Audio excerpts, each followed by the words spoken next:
Welcome back to Dom Your Demons. I'm joined by Kaylee Sapphire, creator of Half Moon Academy, the Sapphire Method, and the Spiral Studies. And the Spiral Studies demonstrates an understanding of how life moves through cycles, phases, and repeating patterns that show up in our emotions, decisions, and experiences.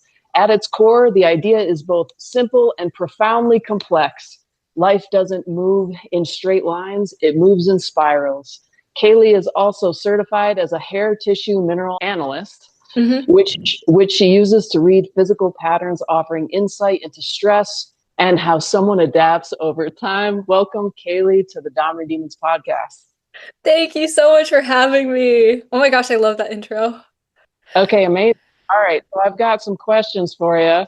The first thing that I want to say, Kaylee, is that when I first came across your content, I was so incredibly refreshed by how you allowed yourself to articulate in a way that wasn't like slowing down for anybody, because I know that you just have this breadth of knowledge and you have put in so much like energy, time and energy into articulating your ideas. And so when I'm learning something, I like to go caveman style. I like to break things down in the most simple forms, but I also like to just go off and allow myself to like expand in all of these directions and allow myself to be intelligent. And I was so refreshed by your energy when I came across your page.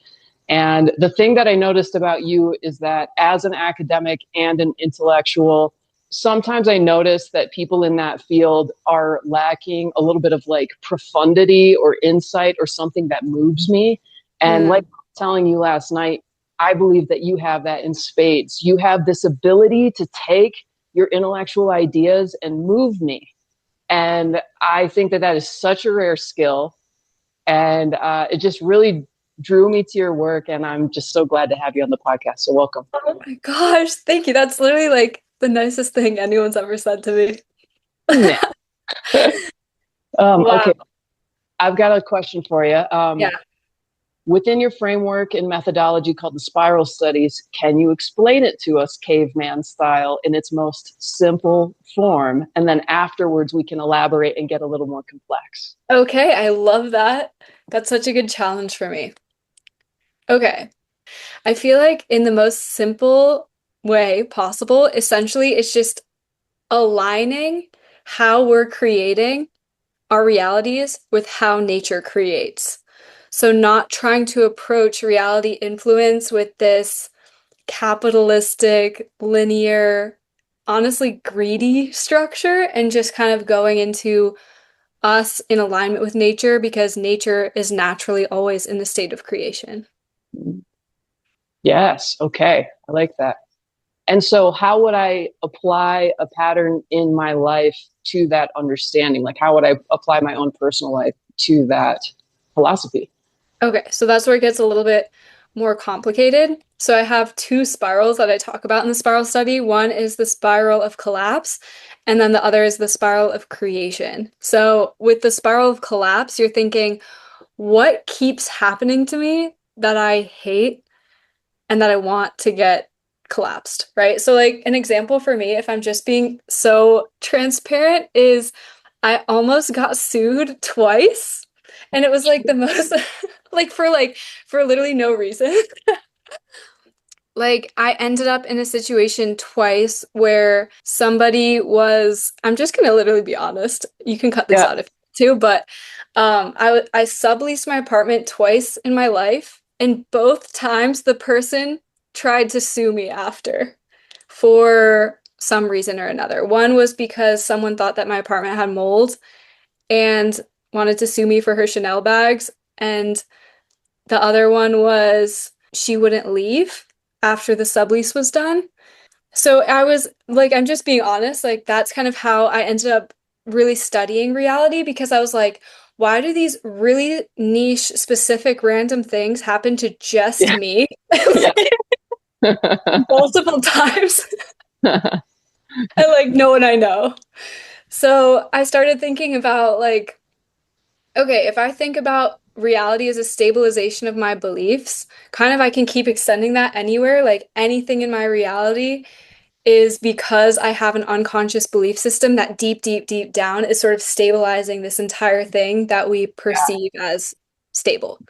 So that is an example of like what you would look at. You'd look at a pattern that's happening in your life. Maybe it's a type of person you're dating. Maybe it's like your money struggles. And you look at that and you're like, okay, this is what I don't like. And what I'm going to do is I'm going to allow this pattern to spiral all the way to its center, which honestly, I also like to be clear is like truly one of the most uncomfortable things for your mind to do because looking at the unconscious belief in the middle is the most uncomfortable thing. And then once you look at it, once you stare it in the face, it transforms sort of into what I call potential energy. And then from there, I say, okay, well, what do you want instead? How do you want to replace that? And then you use the patterns that nature has. Like I like to structure it with the Fibonacci sequence, just kind of as a fun example of how nature is always creating these patterns. And you sort of create your new reality in this more structured way that's also aligned with how the world is naturally moving. Does that make Yeah, sense? it does make sense. And actually, like in getting ready for this podcast, I had ChatGPT break down caveman style the hermetic law of analogy, and Yeah. versus the law of polarity. And I actually asked ChatGPT, like, give me a really simple breakdown of the difference between how you would use the law of analogy and the law of polarity in order to come to a place of healing. And so it actually gave me a really fascinating answer. And I directly have an experience that happened very recently where I felt like a healing dropped down into my body in a very physical, embodied, somatic way. And Whoa.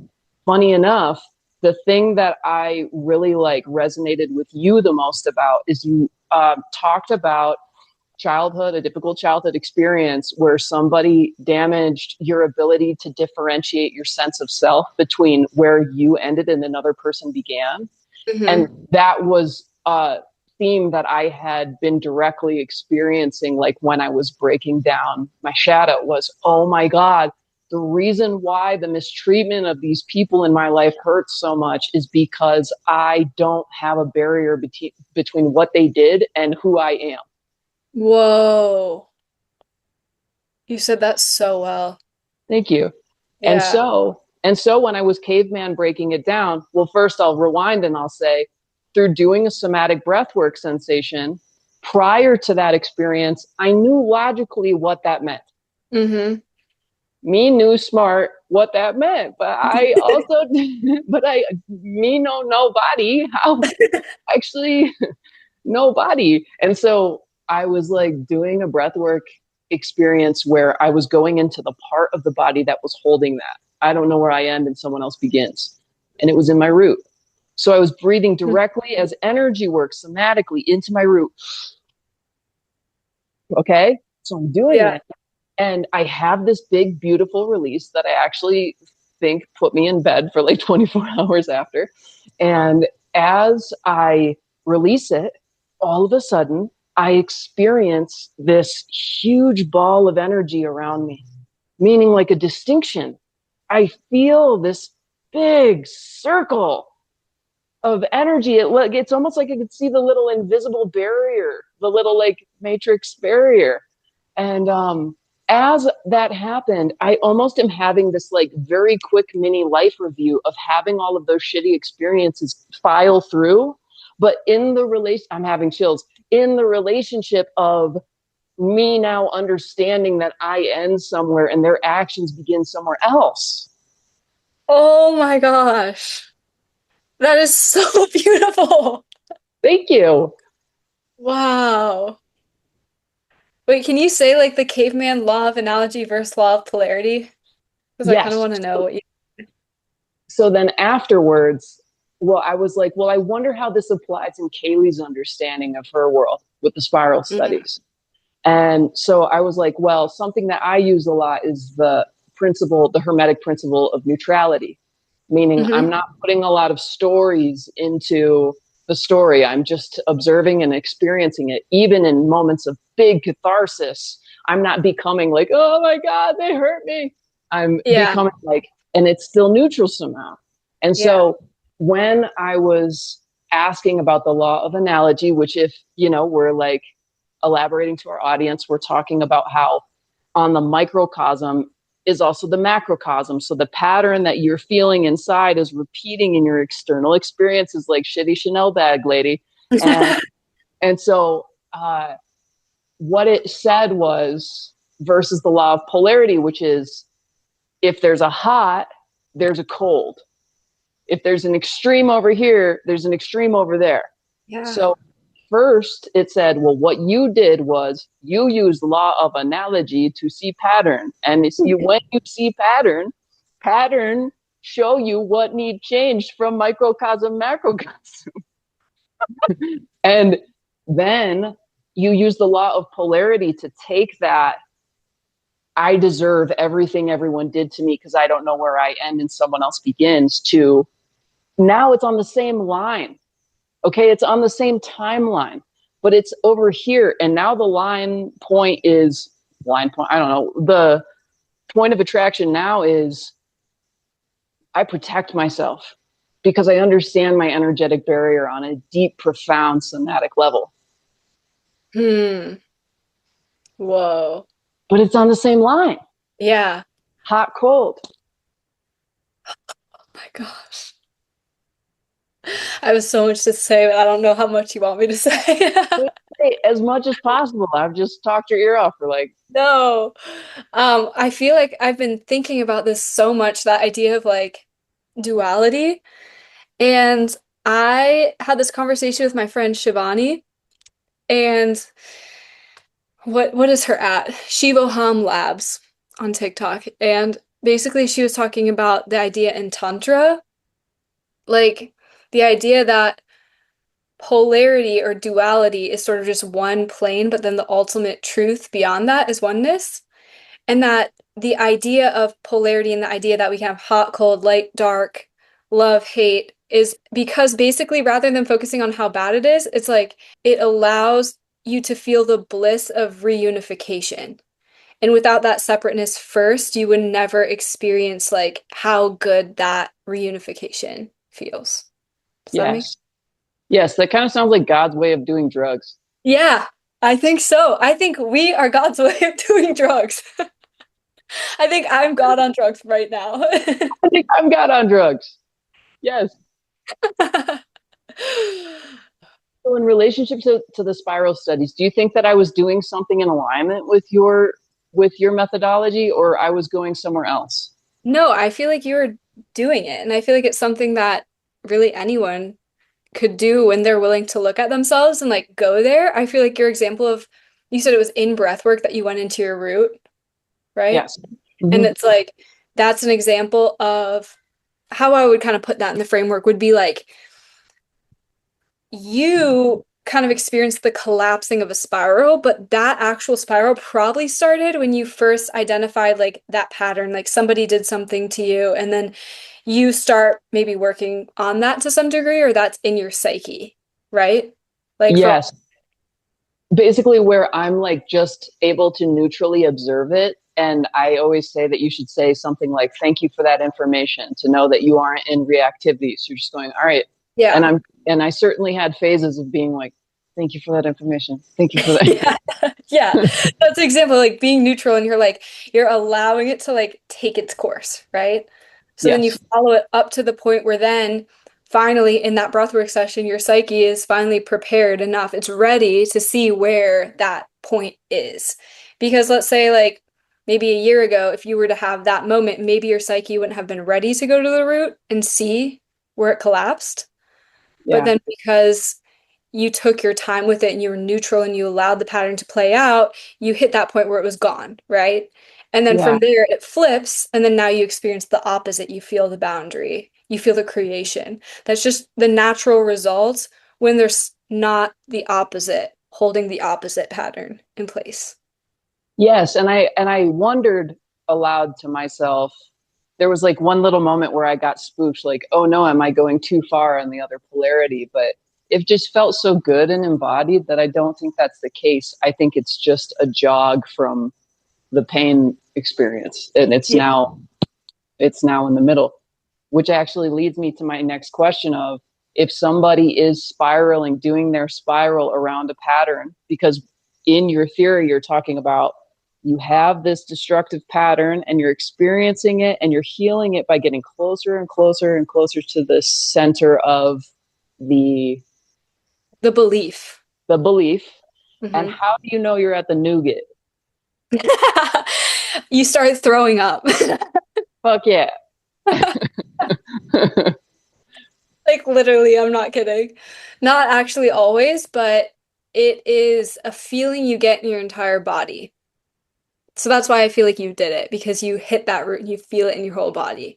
So up until that point, the subconscious mind will kind of see it. You're like, oh, I think I don't really value myself or like something along those lines. But then when you witness like the truth, the truth is often a lot more painful than our psyches can hold. And that's why we just store them as these unconscious beliefs. And that's actually a quote from Carl Jung. He says, like, the unconscious will move spiral wise as it travels to the center. And this is something I didn't even know when I created the spiral studies. And then later I was like, oh, this is so aligned with Jungian psychology, right? Like this idea that the subconscious moves spirally, it's like that's in harmony with nature, right? Yeah. Nature isn't going to move linearly. It's going to move in these rotations and in these cycles so that you're prepared to hit the center when it hits. But I always say with the intention to identify the belief, it will always happen. It might just take time, but it always happens. And then once you initiate a spiral, it's just like you just have to ride it out because there's no way out at that point. Yes, it's almost like a momentum thing. Yeah, exactly. Yes, absolutely. Today's show is sponsored by Intuitive Readings by Midas MSL. That's me. If you've been feeling a pull towards clarity, direction, or deeper understanding, this is your moment. I offer intuitive readings designed to illuminate what's unfolding in your life, love, purpose, timing, decisions, and the energy surrounding your next steps. These sessions are warm, personal, and incredibly insightful, and people often walk away feeling affirmed, focused, and newly confident about where they're headed, and I really can say that.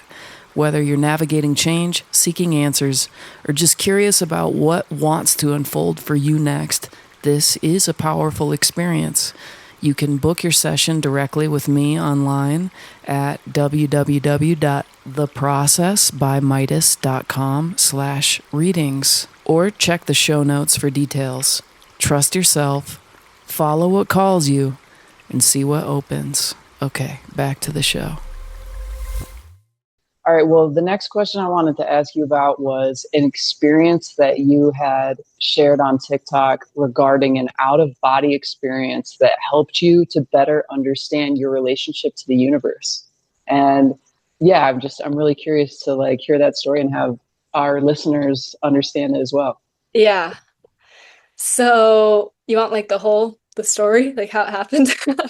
However much you'd like to share, I'm down. Yeah. Okay. I was not religious until I was around 16. And then from 16 to like 22, I was Christian. And then I always, since I wasn't really indoctrinated in the faith, I didn't like fully buy in to the religion in a sense that like I would kind of have these two different friend groups. I would have these two different lives. And I was with my friend and we took an edible together. And that led me to somehow get so high that I blacked out first and then I left my body. And that's like kind of the timeline of what happened was I was with my friend and then all of a sudden I lost consciousness. And then I came back and I told her like we had another friend that was coming over and I was like, tell her to go home, like what's about to happen next will scare her too much. And I still don't know why I said that because I think it was just like a channel. Like I was telling my friend what would happen and she ended up leaving and while she was gone, I forgot that she left and I was running around her house looking for her and then while I was looking for her, my spirit fully detached from my body. And it started with like a Velcro sound and all of a sudden I was looking down at me. And at that point, like I said, I was religious and I believed we had a spirit and a soul, but I always like to say I knew, but I didn't know. Like I didn't understand in my full being the gravity of like, no, you literally have a physical body and you literally have an eternal soul. Your Yeah. consciousness is existing on this plane, but it's also existing beyond this plane. And this is all temporary. And it doesn't mean it's not real, but like we are living in an illusion in the sense that we're not living as though you literally are born and you literally die. Like this life is short. You only have this one chance as yourself right now. And if you don't learn these lessons, you're gonna fucking do it again next time. So as I leave my body, I like start calling my spirit back down. And I would use the name of Jesus. I'd say, like, spirit, come back to my body in the name of Jesus. And, like, I know this sounds crazy, but this is just how it happened. And it would float down. And then as soon as I would stop talking, it would go back up. And then I told my friend, like, okay, I'm gonna die now. Tell my family I loved them, and, like, blacked out again. And when I was unconscious, I my spirit like left my body. It looked down at the house I was in, the town, the city, the country, the earth, and it zoomed back out in space and time. And then I left the dimension entirely. And then I heard a voice behind me that said, "You can come be with me or you can go back. The choice is yours." And as soon as like the voice said that, I saw time as a line and then it split into two directions. And then it was like a flip book each way. So I looked to my left and it was like the flip book of me dying. And I saw my own funeral. I saw my siblings grieving, my family moving on, my sister having kids, like all of these things, life going on without me. And then I saw me coming back, but if I came back, I would have to speak the truth as it was, and that would require me to be a sort of polarizing figure, and I would have to speak to large groups of people. And at that point, I was like extremely shy. I had no plans of ever speaking to anybody. Like I had, I'm a Libra. Like I'm a people pleaser. Like I don't like to rock the boat. So I never expected that of my life, is what I'm trying to say. But then I decided to go back. And as soon as I decided, I floated back to the earth, back to my body, woke up to my friend crying over my body because she had been trying to wake me up. Because she was also like, tweaking out too a little bit. Yeah. And then for the next 36 hours, I continued to hallucinate. But the issue with my hallucination was that every single thing that I heard actually came true. So that's something I still have to reconcile. This sounds crazy, but I called my boyfriend at the time and I was like, tell your dad to quit his job. God has a new job in 2 weeks. And like, I called his dad and I was like, you need to quit your job. Like, you have a new job coming in 2 weeks. And then everyone's like, Kaylee, you're in psychosis, settle down. And after I came out of everything, 2 weeks later, he gets a job offer out of nowhere. And like that's just one of like so many examples I could say. And then after that, I had this like 6 month period where I was honestly tormented by that experience, and I experienced like chronic panic attacks, and I didn't know how to live in my body. I didn't know how to reconcile reality. And with time and with honestly just like grit, like a decision I made. I just said, I'm going to be here on Earth. Like, I'm going to figure this out. I ended up reconciling all of that, and I don't live with anxiety anymore. And I'm not afraid to die. And I'm excited for it, actually. Hell yeah. Okay, so who do you think the voice was? What do you think, like, how could you describe the title of the voice that said, you can be with me? Like, at the time, I was Christian, so I thought it was God. And part of me still thinks it was God. And part of me thinks it was my higher self. And another part of me thinks that that's probably the same exact thing. Totally. You know, I have this jokey way of explaining what God is, and I call it the sky puss. And and actually, it kind of came from an idea because made some really silly song like in my 20s, very stupid song. I made many stupid songs and good ones, but but some of the dumb ones I made was with my friend Tyler, rest in peace. And the song goes, "You lived in the past, now you're gonna live in the future. Everybody there is very square heads. You better get your square head training. You've risen into the air. The sky octopus will take you there." And like, it's about like God is the sky octopus, but the sky octopus is actually Miley Cyrus. So my theory is not that God is Miley Cyrus, but I can't help but think that within my freaky understanding of mysticism, that I descended from as a lower fractal of a higher understanding of me. And that my joke is that coming into this body is like being shoved into a sardine can with a flashlight and a shoestring, being told like, "Good luck, bitch."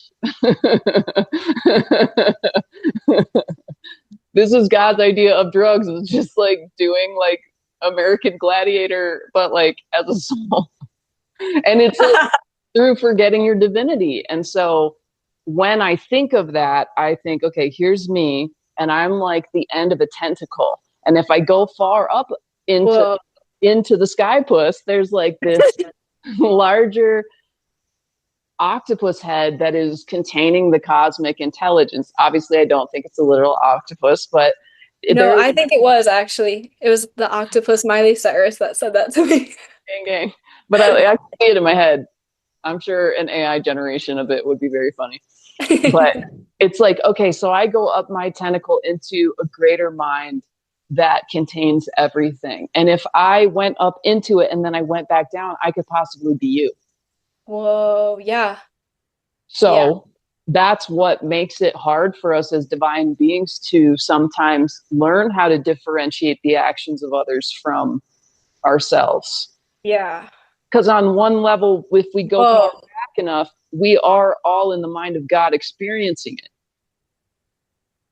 Wow. I really think that's so true. I think about like it a lot when people are in toxic relationships, and I feel like it's always the most like loving psychic people that like love the most diabolical people. Mm-hmm. And I think it's because you're perceiving them on the soul level. And on a soul level, everyone's you and everyone's God, right? So you can love anyone. But it's like maybe that tentacle isn't who you're supposed to be with right now.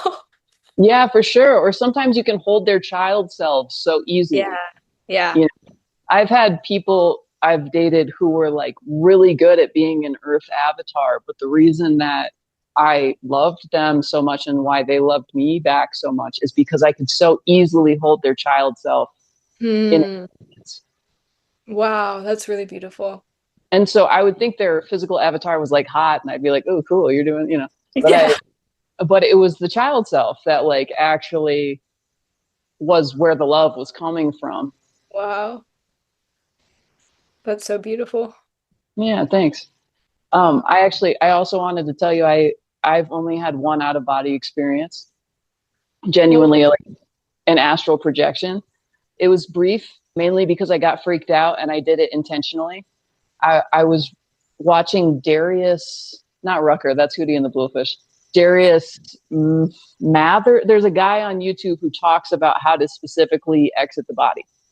So one day I was like, okay, I'll just do it.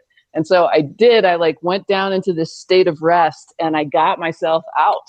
And I was like out and I left my body. I went up into space and I was like, whoa, far out. And I looked to my right, and to the right, there is real Earth. And then there is pixelated forming loading Earth. And it's like a nucleus coming out of the real one right now. And it was like this forming, loading pixel Earth that hadn't yet like become real. And I saw that, and then I started to get a little spooked out, and I'm like, I don't think I can handle if anything else comes my way. Whoa. So I went back down. Oh my gosh. I was just gonna say, like, were you fully out, like you weren't conscious of your physical body anymore? Yeah, Oh my gosh. I was fully out. That happened to me once by accident, like last year, and I got scared too. And it's Yeah. only happened to me once. It was really scary, but it was I woke up, but I was walking around my house, but it was like the astral layer over my house. So everything was like blue and translucent and yeah, and then I looked at the clock and it was like counting down the year. And I was like, what's going on? Wait, I'm not in my body. And then I like went back to my body in bed and like fell back into it and then woke up in my physical body. It was like so unsettling. So did you like see the aura of your house? Like what did that Yeah. is that what it was, it a good aura or did it was it I think it was good. Um, I feel like those astral projection people talk about it as like the astral plane. So like every single thing in the physical has like the overlapping astral. Yes. Yeah. Hmm. I feel like that's just what it was. Like I was just seeing that. Okay, cool. Oh, I was gonna say, so I have in my merch store on the process by Midas.com, I actually made an interpretation of what I saw in my astral projection. Whoa. So I made an Earth splitting into a new Earth as like the logo. Cool. Yeah, it's my So- shameless promotion about my merch. Oh my gosh. You got to go back there and see if it loaded more. I'm still not down. I don't want to. I don't. I don't want Why? to do it. I don't know why. Like I just. I'm sure at some point it'll come to me and I'll be ready. Yeah. But like this reality is enough, and I don't know if I can keep doing it. Yeah, that's how I feel too. I get it. Right? Okay. So, I wanted to talk to you about how you and I have intersections and diversions. Your approach and methodology to understanding mysticism has a beautiful structure and almost like a mathematics about it. And I want to hear like how your application of structure helps you to understand these concepts, like your understanding of structure and study, and even things like hair mineral tissue analysis, how Hmm. that connects to your relationship with mysticism. Hmm. Like how structure connects to mysticism is what you're asking. The reason I ask is because it seems so inherent to your process. Yeah. Hmm. You know, I guess it comes, there's like a few layers to this question. So with the hair tissue mineral analysis, that was sort of a passion of mine of how I healed part of my physical body with complex chronic conditions. Like understanding like we do have these physical bodies, they need nutrition, but that connects to the spiritual journey too, because ultimately, I'm sure like you resonate with this too. We can ascend all we want, but unless we're integrated in our bodies, it doesn't mean anything. And I think when Yeah. people aren't integrated, that's when we get all of these like spiritual narcissists and spiritual bypassing and all of these toxic things because we need to bring it all the way back down to our root. And I feel like starting in the physical and understanding the role of the physical, that like the physical is ultimately our spiritual goal in this life. Um, I guess where the structure came from mysticism was like I honestly just have to say it was just a direct download. Like I was meditating a lot and it sort of just came to me and it was at a time in my life where I was going through a lot of transition. I was really busy. And I think without the structure, it never would have integrated, right? Like the Yeah. structure is the container that allows us to then hold the mysticism. And with my work in the spiral studies, I always like to say, I call it like a pilgrimage, like a digital pilgrimage is what I've been calling it, because it's like, I want this to be a journey that you are going on. And yes, there are these stops, like on an actual pilgrimage, right? There are these structures, this guidance, but ultimately the experience from one person to the next is completely different, right? Because it's you, and the journey is just you getting back to you, and only you can do that. So my role in mysticism and in my work with others is a mirror, like just guiding you back to you. Which Well, and I'm, the thing I appreciate about you is that your linear understanding of things in your studies actually like is a map for a path back to the heart. yeah, Um, it involves the heart. It doesn't bypass the heart. And I think that that's something that's so crucial that like many forms of mysticism, I feel like are deeply lacking is either they're too heart or they're too structure. For hmm. example, I studied ceremonial magic for 2 years under the tutelage of Damien Eccles. No So way. yeah, so I was his audio engineer for his first teachings. And so when I hit record, I would hear, I mean, do you know who Damien Eccles is? I've heard of him. I haven't like looked into his teachings or anything, but So he was on death row in Arkansas for 18 years for a crime that he didn't commit. And so he learned the study of Kabbalah and ceremonial magic while guards were on their way to like almost beat him to death.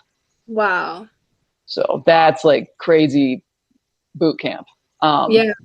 and so when COVID hit, you know, I remember how I felt during the recording of his lecture, and it happened. I just had gone through a breakup and life was really weird. And so I was like, okay, whatever. I have my little shack in the back. I'm going to go and just do ceremonial magic for 2 hours a day. So the funny thing that actually happened is that within the first week, somebody called me and was like, I want to buy you a guitar. And I'm like, really? I'm like, oh, okay.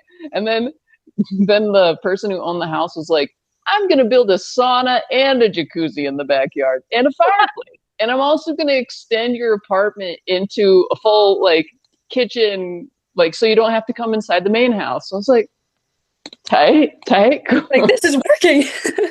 This is working, guys. But I ultimately diverged from that path because it didn't have any feminine heart. It was so masculine. And I feel like my understanding to spirit has so much more of a heartfelt purity, for being honest. Even though I'm Yeah. such a bad boy, I also have like this purity to me. And I just couldn't access that. But the thing that it really helped me with was like, I was literally drawing structures of light around me in a circle and Hmm. understanding the correspondences of the archangels and like the different layers of Kether, the different layers of heaven, Hmm. and what the planets that they correspond to. So it was like good for my mind to have a more linear, masculine, structural integration of these concepts. Yeah. Yeah, I feel like there's definitely value in that. And Kabbalah is really interesting. I've learned a little bit, but It is. As time goes on with what's happening with the governments and the possible understanding that like it might be correlated with the governments and Freemasonry, I get more and more like, I'm good. I'm well, I good. get confused. Is it Kabbalah? And then I thought like, I don't know, should we even talk about this on the internet? I'm like, is it? I'm not I sure don't if know. it's that or Wait, something what's else. the concern? Just like, what if Epstein takes us out? Legit. Yeah. I mean, we can pass right over it. I don't know. I don't listen. If the government is listening right now, I just want you to know. Wow. Yeah. Wow. You've certainly done a thing. Like, damn, the world is run by satanic pedophiles. Yeah. Literally. Literally. But anyway, gotta show up to work on Monday. No, yeah. So like, yeah, as time developed and I like learned about the possible correlation between that structure, I just was like, I don't want to press this any further. Yeah. But it did have like definitely some beautiful points of insight. And just like anything, when you have structures of power, you can tarnish them, you can Yeah. I think, bastardize them. yeah, I feel like anything. can be used as a tool for darkness or light. Yeah, exactly. Maybe I can get on my soapbox again. I think that's why we need structure. We need tools. We need, like, I feel like the light, a lot of times we get so concerned about like being associated with darkness, I think a lot of times, and it lacks a lot of structure, whereas like these evil forces are like so calculated. So I'm like, maybe we need to get more calculated. I don't know. But actually, as I say that, I don't really think that's true. I think we need to just be more of who we are and probably just live more from our hearts, to be honest. Absolutely. But I think that there's like such value in cultivating discipline. And I did like learn as being an audio engineer for this publishing house called Sounds True. So they did like some Eckhart Tolle, some Alan Watts, some Joe Dispenza, you know, there are like some big names in there. Yeah. Some of the people were like really legit and some of them were full. And the ones I noticed that were really legitimate had a practice and a discipline. Yeah. You know? Shit. The tea. I forget their names. And that's a good sign. Oh, wait, one. It almost came out of my mouth. But come on, just say it. I actually kind of have a little bit of a beef with Alan Watts, but maybe it's like too mean. Maybe I'm being too mean towards Alan Watts, but I just personally think that he was just like some hot British guy who was like being so deep. But like, I think the reason he got famous was he was just like such a hot British guy that was like, whoa, what if we're all connected? And you know, that was Socrates too. What if Socrates was just a really hot guy that was like, a thing in motion stays in motion. And but he was just so hot that everyone was like, yeah, that's a great idea. Is that all of human history, by the way? Probably like Alexander the Great was probably really hot, you know? Yeah, had to be. I feel like most of them. Yeah. Food for thought. I can see that. I've actually never seen a picture of Alan Watts, so I can't confirm or deny. Oh, yeah, you should look. He was charming. And I think he had some good points, but his voice was just so smug. And I had to edit his entire catalog. So I was just like, smug motherfucker. He's so full of it. Okay, well, I think that this is a fun point to wrap up in our interview. And I just am so appreciative that you took an act of faith with Dom Your Demons. I know that it's a little bit of a swirly whirly podcast, and I'm just so honored that you came on. And feel free to join me in the future whenever you'd like. Of course. Yeah, that was so fun. Thank you so much for having me. Yeah, absolutely. Okay, well, I'll see you next time. This episode is brought to you by my class, How to Actually Relax. Now, you cannot heal in a crisis. That's just not where your body is going to learn safety. But inside my 4-world framework for Dom Your Demons, we talk about the shore. And the shore is the part of your life where you're not in the storm, you're not in survival, you're not getting pulled under by everything that's happening. It's the place you return to so your system can actually settle, regulate, and receive. And that's exactly what How to Actually Relax is designed to give you access to. This is a practice that weaves together Qigong, an energy work practice called the Inner Smile, lymphatic circulation, and yes, literal witchcraft. All of it working together to bring you back onto that shore of your life on purpose every single day. Because when you do that, you're not just relaxing, you're stabilizing your nervous system. You're creating a baseline where self-love becomes real, where your body is something you can actually feel and trust, and where your whole energy shifts in a way that changes your entire day. The link to the class is in the show notes. It's a powerful way to support the podcast, and it's an even more powerful way to show up for yourself. And apologize for the street sounds. I just had to get this out. All right, back to the episode.